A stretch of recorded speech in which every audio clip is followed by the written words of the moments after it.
Evangelho de Jesus Cristo segundo Mateus. Glória a vós, Senhor. Naquele tempo, Jesus disse aos sacerdotes e anciãos do povo: Que vos parece? Um homem tinha 2 filhos. Dirigindo-se ao primeiro, ele disse: Filho, vai trabalhar hoje na vinha. O filho respondeu: Não quero. Mas depois mudou de opinião e foi. O pai dirigiu-se a outro filho e disse a mesma coisa. Esse respondeu: Sim, senhor, eu vou. Mas não foi. Qual dos 2 fez a vontade do pai? Os sumos sacerdotes e os anciãos do povo responderam: O primeiro. Então Jesus lhes disse: Em verdade vos digo que os cobradores de impostos e as prostitutas vos precedem no reino de Deus, porque João veio até vós num caminho de justiça e vós não acreditastes nele. Ao contrário, os cobradores de impostos e as prostitutas creram nele. Vós, porém, mesmo vendo isso, não vos arrependestes para crer nele. Palavra da salvação. Glória a vós, Senhor. Para todos sentados, vamos fazer uma pequena meditação na liturgia de hoje, na palavra de Deus. Então nós vemos aqui na primeira leitura da profecia de Ezequiel. Recomendo vocês pegar, ler Ezequiel, que tem muitas profecias para aquele tempo e muitas profecias que estão se cumprindo no nosso tempo hoje, inclusive com a igreja, com o templo, com a liderança, com a nossa igreja em geral, seja os cristãos em geral, né? No mundo todo, né? E ele diz assim, ó: a conduta do Senhor não é correta. Quer dizer, a gente, muitas vezes, quem não fala isso, eu já vi alguém, até cobrei da pessoa, fala: então Deus não é justo. Aí a pessoa viu a contradição e a besteira que ela estava falando, né? Se Deus não é justo, aí estamos tudo morto, né? Deus livre, isso é até blasfêmia se falar que Deus não é justo. Aqui é o que eles estavam dizendo, né? A conduta do Senhor não é correta, né? Ele está lascando com nós só se ferra, nós se dana, nós tem problema, nós falta isso, falta aquilo, uns ingratos nojentos, porque nós estamos comendo, estou vivo. Quanto você pagou pelo teu rim? Que preço tem 2 rins? Que preço tem um fígado? Que preço tem um pulmão? Que preço tem uma mente, um cérebro, os olhos, a boca? Que preço tem uma alma humana? E agora eu vou reclamar: não interessa, se estivesse na sarjeta, tem que estar na sarjeta ali, com água na boca ali, tomando água da sarjeta e louvando a Jesus, louvando a Deus. Não interessa, já deu, Senhor, já estou no lucro. Nu vim ao mundo, não voltarei, né? E o povo e a gente às vezes se faz assim, nós temos que vigiar para a gente não ficar murmurando e reclamando. Amém, aconteceu, amém. Mas por que isso acontece? Com o outro acontece coisa pior ainda. Quer trocar? Quer trocar? Eu já falei para uma pessoa: você quer trocar com aquele doente na cadeira? Não, tá bom. Então, né, agradeça a Deus pela tua condição, né? Então ele diz assim, o próprio Deus explica: ouvi, casa de Israel, a minha conduta não é correta? Ou antes é a vossa conduta que não é correta? É nós que somos injustos, né? Então ele fala: quando o injusto sai do pecado, procura se corrigir, ele não morre mais. Não morre o quê? Precoce. Por quê? Porque nós sabemos que todos nós morremos um dia. Então não teria vontade nenhuma Deus falar isso. Deus não regula, porque todo mundo vai morrer mesmo que se lasca. Vou enfiar o pé na jaca, não é isso?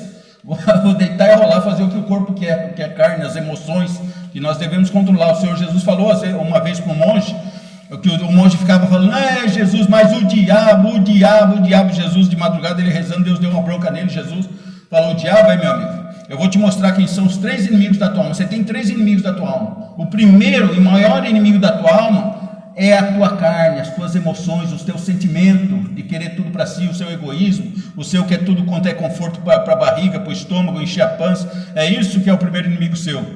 Teus prazeres da carne, como o mundo fala, né? Esse, é o primeiro inimigo, acima do diabo. O segundo inimigo, Jesus falou para ele, é o mundo com as suas mentiras, com as suas concupiscências. Olha, é o Senhor Jesus que falou para esse mundo. E o terceiro inimigo, aí sim Jesus falou que é o diabo, os demônios, Satanás, né? Então, quer ver? E ele estava pondo o diabo na frente. Não jogue a culpa para o diabo, corrija os seus defeitos, né? O que Deus está falando aqui. E a gente fala assim: mas todo mundo vai morrer, que Deus não está regulando, né? Mesmo a pessoa que procura ser justo, quantos santos aí a gente vê na vida que morrem, né? Quantas pessoas abençoadas, como a irmã Dulce lá na Bahia, né?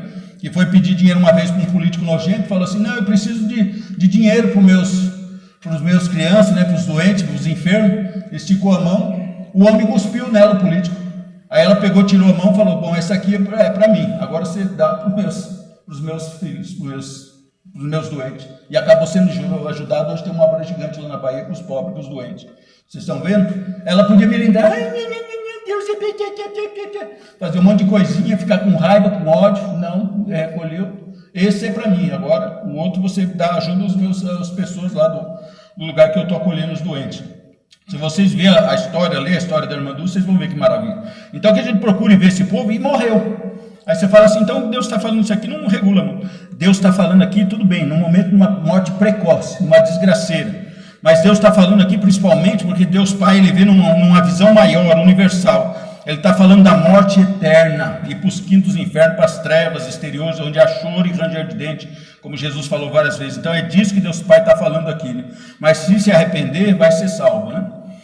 Na segunda leitura, nós vemos o apóstolo São Paulo, que era totalmente inspirado pelo Espírito Santo, né, aos Filipenses. Então ele dizendo, né, se existe consolação na vida de Cristo, no alento mútuo, se existe consolação, na comunhão no Espírito, o Espírito está com letra maiúscula, então a comunhão no Espírito Santo, se existe ternura e compaixão no Espírito Santo, né, então, né, tornar então completa a minha alegria, aspirai as mesmas coisas. É isso que nós devemos fazer aqui no grupo, com a família, comigo, com os vizinhos, com todo mundo. Amar a Deus sobre todas as coisas, amar a mim e amar ao próximo como a ti mesmo. Aqui se resume os profetas e a lei, o Senhor Jesus falou, né? E aí você vai cumprir tudo isso aqui que o apóstolo São Paulo está falando, né? Unidos no mesmo amor, vivei o quê? Em harmonia, procurai a unidade. Nada façais para quê? Hoje em dia o que as pessoas mais fazem é isso. Se eu pudesse me esconder, eu me escondia dos outros. Estou aqui na frente por quê? Porque Deus me chamou para falar. Tem gente que às vezes pensa, só ele quer aparecer, você quer pagar o preço, você tem preparação, você fez o curso de ministro da Eucaristia, recebeu a autorização do bispo, recebeu uma consagração do padre para fazer isso. Tem que ser aqui uma decência, uma obediência, não é de qualquer jeito. Não posso chegar aqui e falar, você sobe aqui e vai fazer a liturgia hoje. Não, você fez a preparação, você está em oração, senão além de você se lascar, além de estar blasfemando, estar fazendo as coisas erradas, você vai ser tosquiado pelo mal. Então é isso que ele está falando aqui, né? Às vezes a pessoa quer estar no lugar do outro, mas você faz o que o outro faz, você está disposto a pagar o preço da vida dele, então cala a boca, deixa a pessoa subir, o quanto mais subir, melhor, né? Então ele diz assim, o apóstolo São Paulo, né? Tire de você todo esse espírito de vanglória, de competição, né? Com humildade, cada um julgue que o outro é mais importante, e não cuide só do que é seu, quer dizer, vamos cuidar dos outros. Hoje eu estava vendo uma psiquiatra, uma psicóloga que eu gosto muito de ouvir ela falar na internet, ela estava até 40 minutos, eu não gosto de ouvir esses vídeos muito longos, mas ela é muito inteligente, ela é sábia, e ela realmente é uma psiquiatra excelente. E ela estava falando a respeito disso, ela falou assim, você pode ser feliz sozinho? Ela falou, pode. Ela falou, pode. Pode ser feliz sozinho. Mas você pode ser feliz sem compartilhar com os outros? Não.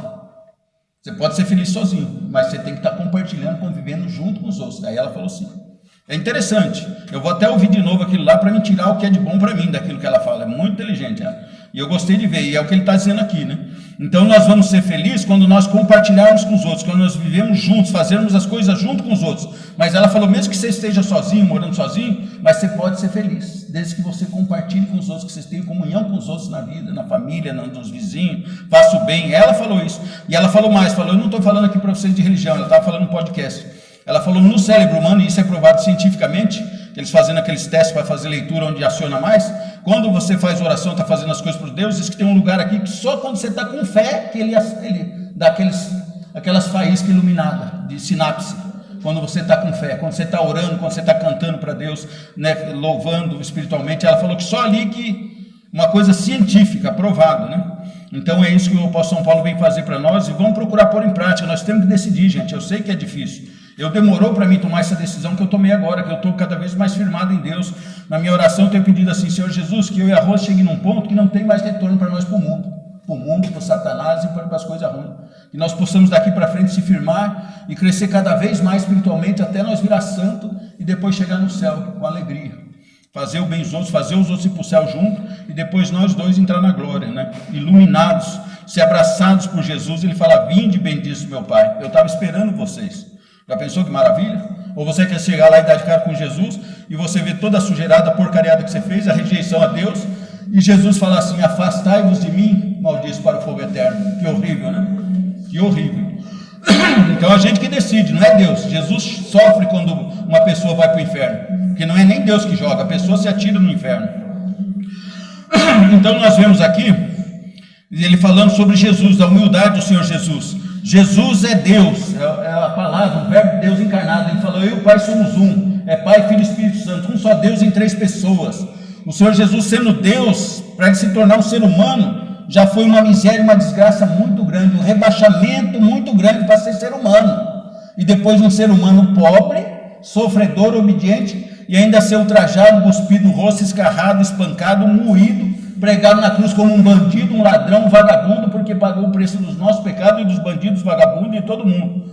Então Jesus não se prevaleceu da condição divina dele, é o que está dizendo aqui, e foi humilde. Se ele foi humilde assim, quem sou eu, um trapo de imundície, de querer ser ovacionado, aplaudido, viver ali todos elogiado por todo mundo? Quem sou eu? Uma porcaria diante de Jesus, e não é falsa modéstia não, é porcaria mesmo perto de Jesus, e ele fez tudo isso, né? São Francisco que o diga, que se abaixou bastante São Francisco, e recebeu um grande trono junto de Deus. São Francisco recebeu um grande trono diante de Deus, um grande galardão, como falam os evangélicos, né? Humilhou-se a si mesmo, né? Depois falou assim, agora tem uma coisa interessante aqui embaixo, fala assim, né? Foi obediente até a morte de cruz, por isso Deus o exaltou o quê? Acima de tudo e de todos, e lhe deu o nome, ó, não é só Jesus, o próprio nome dele, ó, e lhe deu o nome que está acima de todo nome. Assim é o nome de Jesus, se dobre todo o joelho, nos céus, na terra e debaixo da terra. Será que os tatu, as topeiras, os racuns, sei lá, as minhocas vão se prostrar de joelho? Então o que é esse debaixo da terra que, Jesus, que ele está falando aqui, o apóstolo São Paulo? É nos infernos, os demônios, os anjos caídos e as pessoas que vão para os infernos. Eu vi um dia, eu estava ouvindo um testemunho de um satanista, um bruxo feiticeiro, miserento, que eles fizeram uma reunião deles lá, eles que é a seita deles, não posso nem falar que eles são miserentos, eles escolheram servir ao diabo, servir ao diabo, e eles estavam numa reunião lá, e o cara foi passar o relatório, né? E tinha espíritos malignos já lá junto com eles, e aquela turma reunida, e aí o cara foi passar o relatório, o besta, e acabou falando assim, que aquele pessoal lá de Jesus, quando ele falou Jesus, todos eles tiveram que cair de joelho, disse que fez um estrondo naquele lugar, todos eles ficaram de joelho, e tiveram que ficar 20 minutos com o joelho dobrado, todos eles. Eu dei tanta risada quando eu li o testemunho do cara. Vocês podem deixar como historinha de fantasia para vocês, se quiser, mas o cara é real, existe, o cara é brasileiro, e ele disse, quando o cara falou, no nome desse Jesus aí, eu não pude render as almas para o inferno que eu queria, que eles invocaram esse nome de Jesus. Quando ele falou isso, disse que deu um trovão, eles caíram tudo de joelho, e é o que o apóstolo falou assim, no céu, na terra e nos infernos, né? Para a glória de quem? De Deus Pai. E por fim o Senhor Jesus vem falando, né? E ele dá uma espetada em quem aqui? Dos religiosos, hipócritas, sepulcros caiados, se achavam bonitões, não, eu sou santo. Por isso que tem que cuidar dessas pessoas que falam assim, eu sou santo. Já teve gente que chegou assim para mim, eu sou convertido, você está condenado, você é isso, né? Outro que chegou até me elogiou, entre aspas, ele falou assim, Jonas, você não está longe do céu, não está longe do caminho de Deus. Falou para mim, eu não me importei, quer dizer, ele está se achando, né? Falou, quem é você? Nasceu tudo em pecado e vem ensinar a mim, né? Que sou crente, sou protestante, sou evangélico, né? Então, às vezes a pessoa tem esse pensamento, é que Jesus está falando desses, e falava na cara deles também. Jesus chegou neles, chamou eles de sepulcro caiado, chamou de raça de víboras, da sinagoga de Satanás. Olha como Jesus pegou pesado com eles. Eram religiosos hipócritas, que se corromperam por dinheiro, por poder, por ovação, por elogio, né? Esqueceram a sã doutrina de Jesus, esqueceram da cruz, da humilhação de Jesus. Se ele fez isso, muito mais nós temos que se abaixar. Ele mesmo falou, aquele que é o primeiro, aquele que quer ser primeiro, que seja o último, que sirva os seus irmãos, né? Então esse é o reino de Jesus, né? E eles são ao contrário. E aí o que Jesus fala aqui? Que as prostitutas e os cobradores de impostos, que eram uns gatunos, uns estelionatários, chegarão na frente de vocês. Por quê? Por que eles vão chegar? Por ser estelionatário? Não, por ouvir o chamado de Deus, se arrepender e mudar de vida. Como Maria Madalena, que se converteu, depois vivia do lado de Nossa Senhora, amparando, ajudando. Quando ele estava carregando a cruz, a Maria Madalena, a ex-prostituta, estava ali. Jesus falou, vai, eu também antes te condenaram? Não, eu também não te condeno. Vai e não peques mais. É isso que a igreja tem que falar hoje. Não é dizer só acolher e dizer, fique à vontade, peque à vontade. Não, falou, vai e não peques mais. O Senhor Jesus, não é eu. O Senhor Jesus falou, vai e não peques mais. Mas ela, o que aconteceu? Ela foi levada, no pé da cruz, Maria Madalena está lá. Jesus tocou dela, a Bíblia fala que saiu 7 demônios de Maria Madalena, entendeu? A mesma coisa o Zaqueu, né? Zaqueu que sobe na árvore, né?